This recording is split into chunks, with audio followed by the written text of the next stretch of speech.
Professor Dave here. Let's talk about James Buchanan. He knows a lot about all kinds of stuff. Professor Dave explains. James Buchanan was not only incompetent, but he also woefully overrated his own place in the presidency. "History shall vindicate my memory," he predicted the day before he died. In this, as with most everything of his presidency, he was dead wrong. Historians consistently rate Buchanan at the very bottom for his indecisiveness and passivity in times of crisis, his lack of authority, and continued attempts at having things both ways while pleasing no one. Even before he became president, he was ridiculed by none other than former President James Polk, who dismissed Buchanan as a man who was without judgment and sometimes acts like an old maid. Nor was Polk the only president to ridicule Buchanan, who was more than likely the first homosexual occupant of the White House. Buchanan and William Rufus King, Franklin Pierce's vice president, shared a boarding house for 10 years and attended social events together, causing Andrew Jackson to refer to them as Miss Nancy and Aunt Fancy. They were both described as being soft, effeminate, and eccentric, and Buchanan came to adopt King's mannerisms as well as the Alabamans' romantic view of Southern culture. They had discussed running for president and vice president, although it was unclear who was to be on the top of the ticket. After King was appointed as minister to France, Buchanan was disconsolate, writing to a friend, "I am now solitary and alone, having no companion in the house with me. I have gone wooing to several gentlemen, but have not succeeded with any one of them." Buchanan assumed office when the long simmering tensions regarding the issue of slavery that had long bedeviled the country were finally about to explode. Yet his failure to act in any meaningful way when South Carolina finally seceded, as it had been threatening to do for decades, set the stage for the cataclysm of the Civil War. After serving as a private in the War of 1812, Buchanan then began his political career as a Federalist, just as that party was undergoing extinction. He then joined the Democrats, which were then a Southern-based states' rights, pro-slavery party. He was elected to Congress as a representative from Pennsylvania in 1821, then to the Senate in 1834, and finally became President Polk's Secretary of State in 1845. He is the last Secretary of State to have become president. He was also appointed Minister to England and was out of the country while the bitter arguments over admitting Kansas and Nebraska as free or slave states divided the country. Because he was untainted by the controversy, he was felt to be a safe choice for the presidential nomination in 1856. In a three-way race against know-nothing candidate former President Millard Fillmore and the first Republican nominee, John C. Fremont, Buchanan won the election. Astonishingly, he is the last Democrat to be elected after a previous Democratic administration. Buchanan's attempts at restoring harmony to the Union were ineffective, as passions had grown so inflamed that such efforts were doomed to fail. 2 days after he was sworn in, the Supreme Court issued its landmark Dred Scott decision, one of the most egregious miscarriages of justice in American history. The court ruled, in its words, that a Negro whose ancestors were imported into the U.S. and sold as slaves, whether enslaved or free, could not be an American citizen and therefore had no standing to sue in federal court. Additionally, it ruled that the federal government had no power to regulate slavery in the territories acquired after the creation of the United States. This catastrophic decision all but ensured the Civil War. Slavery was still legal in the southern states, but had been outlawed in the North since 1803. After earning the Republican nomination for the U.S. Senate, Abraham Lincoln condemned the Dred Scott decision by quoting the Gospel of Mark. "A house divided among itself cannot stand," and he condemned Buchanan, the Supreme Court, and former President Franklin Pierce as being accomplices to the slave oligarchy.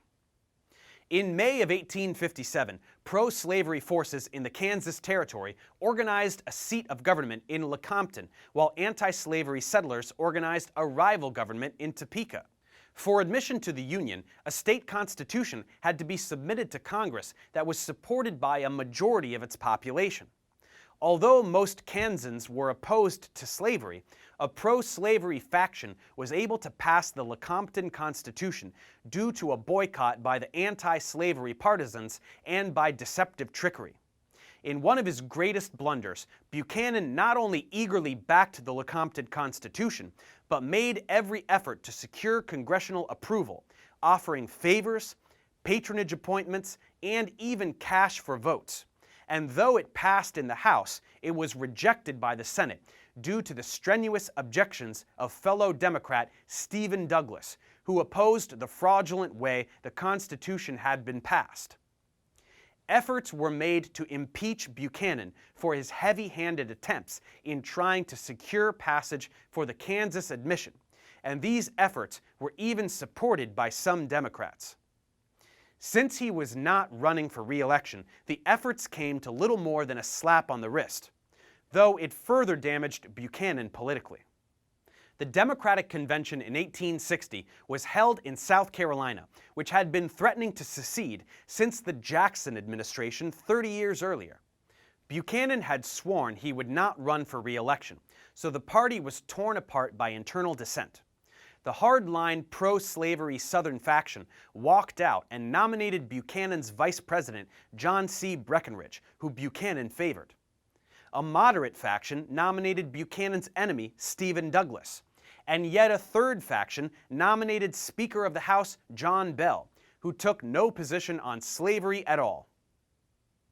With the Democrats in disarray, it became obvious that the Republican candidate Abraham Lincoln, who opposed the extension of slavery, would be elected. The commanding general of the Army, Winfield Scott, warned Buchanan that Lincoln's almost certain election would likely cause at least 7 Southern states to secede. He also recommended that massive amounts of federal troops and artillery be sent to protect federal property, although Congress had allowed the Army to fall into deplorable condition.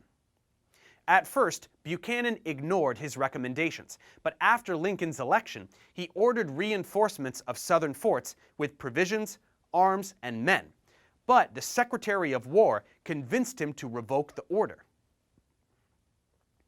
With secession reaching critical mass, Buchanan was forced to address it in his final message to Congress on December 3, 1860.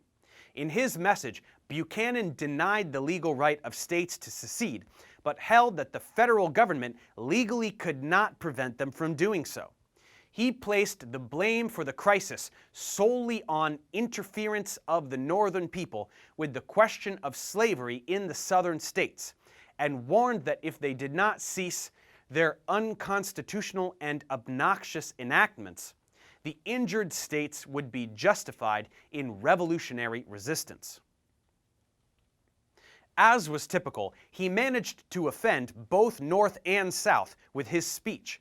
In the North, he was criticized for refusing to stop secession, and in the South for denying their right to secede.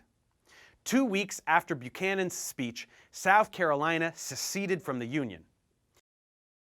Alternately gripped by indecisiveness and paralysis, and then lurching into manic proposals, Buchanan began grasping at straws, first proposing to Lincoln a new constitutional convention, which Lincoln rejected.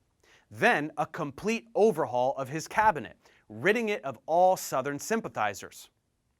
By February 1861, the 7 secessionist states of the Deep South had formed their own government, the Confederate States of America, and seized federal property in their states, as General Scott had predicted they would.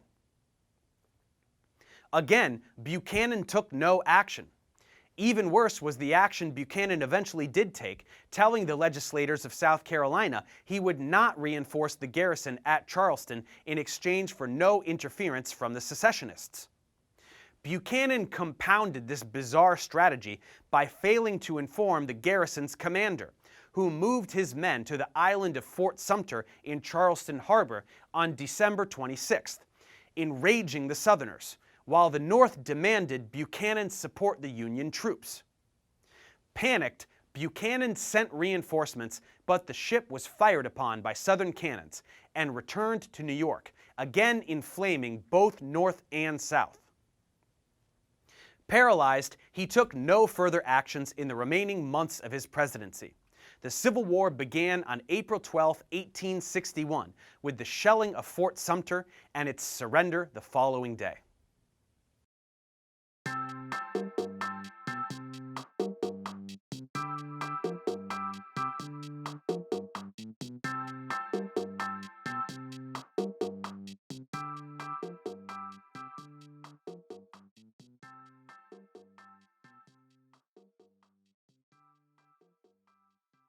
Thanks for watching, guys. Subscribe to my channel for more tutorials. Support me on Patreon so I can keep making content. And as always, feel free to email me, ProfessorDaveExplains@gmail.com.